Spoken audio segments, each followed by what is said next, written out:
ధనుసు రాశి వారికి ఆదివారం అమావాస్య పుష్యమి నక్షత్ర సందర్భంగా రవి పుషార్క యోగము, కాళ అమావాస్య యొక్క ఆశీస్సులు ఎలా పొందాలి, అలాగనే అర్ధాష్టమ రాహు దోషం ఉన్నప్పుడు, అష్టమ స్థానంలో రవి సంచారం చేయనప్పుడు ఎలాంటి దోషం ఉంటుంది, వాటిని ఎలా తొలగించుకొని అద్భుత ఆనంద స్థితిని పొందాలో ఈ వీడియోలో సవివరంగా సంపూర్ణంగా తెలుసుకుందాం. ధనుసు రాశిలో ఏ నక్షత్రాలు వస్తారుగా, పూర్వాషాఢ నక్షత్రంలోని 4 పాదాలు,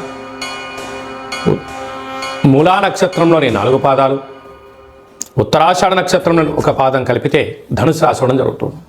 చాలామందికి పుట్టినటువంటి కాల సమయంలో డేటా బర్త్లు లేనటువంటి కారణం వలన పేరు యొక్క మొదటి అక్షరాన్ని అనుసరిస్తూ రాసిన తెలుసుకునే ప్రయత్నం చేద్దాం.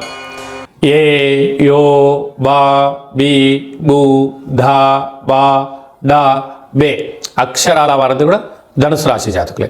ధనుసు రాశి యొక్క అధిపతి దేవగురు బృహస్పతి కనుక వీరికి అర్ధాష్టమ రాహు, శని భగవానుడు ధనస్థానం వైపు వక్రగమన ప్రయాణం అవ్వడం, అష్టమ స్థానంలో రవి సంచార స్థితి ఉండడం వలన ఆదివారం అమావాస్య పుష్యమి నక్షత్ర సందర్భంగా తెల్ల జిల్లెడు వృక్షానికి పూజ చేయడం, తెల్ల జిల్లెడు వృక్షం చుట్టూ ప్రదక్షిణ చేయడం, ఆ యొక్క పూజ చేసి దీపం పెట్టి ధూపదీప నైవేద్యాలు పెట్టిన తర్వాత అందులోంచి ఒక వినాయకుడు రూపం కలిగినటువంటి మొదల్ని వేరుని తీసుకుని వచ్చి బాగా కడిగి సింధూరాన్ని పూచి శ్వేతార్క వరసిద్ధి తంత్ర తాంత్రిక కాళభైరవ హోమ కార్యక్రమాన్ని చేసుకొని ఇంట్లో పెట్టుకున్నట్లయితే అద్భుతమైన ఆరోగ్యం, ఆనందం, జీవన విధానంలో మంచి మార్పులు, ఆరోగ్య సిద్ధి, ఆనంద సిద్ధి, ఐశ్వర్య సిద్ధి, అఖండ లక్ష్మీ కటాక్ష సిద్ధి కలిగి మీరు ఏదైతే అనుకుంటున్నారో అన్నింటా విజయం మీ సొంతమవుతుందని చెప్పి గమనించాలి.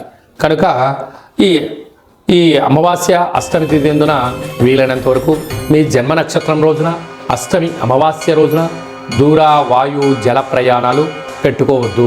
వీలైనంత వరకు చర్చలు, సమావేశాలు, వ్రాతకోతలు, క్రయ విక్రయాలకు దూరంగా ఉండడం ఉత్తమోత్తం. యంత్రాలతో, ఆయుధాలతో దయచేసి సెలగాట మాడొద్దు. ఎలక్ట్రికల్ స్టవ్ సంబంధించినటువంటి ఆయుధాలు, వాహన ప్రమాదాలు స్వల్పంగా పొంచి ఉన్నాయి, తస్మాత్ జాగ్రత్త. ఇలాంటి కాల సమయంలో పక్షులకు ఆహారాన్ని ఏర్పాటు చేయడం, కాకులకు ఆహారాన్ని ఏర్పాటు చేయడం, కుక్కలకు పదార్థాన్ని ఏర్పాటు చేయడం వలన రుణ సమస్యలు, రోగ సమస్యలు, శత్రు సమస్యలను తొలగిపోతాయని చెప్పి గమనించగలగాలి. కనుక మౌనం, ధ్యానం, సూర్యారాధన, సూర్య ఆరాధన, సూర్య నమస్కారాలు మీకు అదృష్టాన్ని, ఆనందాన్ని తీసుకొచ్చి పెడతాయని చెప్పి గమనించాలి. సాఫ్ట్వేర్, హార్డ్వేర్, యానిమేషన్స్, క్రియేటివిటీ రంగాలు, సేవా రంగ కార్యక్రమాలు, వ్యాపార రంగ కార్యక్రమాల్లో ఉండబడే వారందరికీ కూడా ఇది చాలా మంచి సమయం అని చెప్పి గమనించాలి.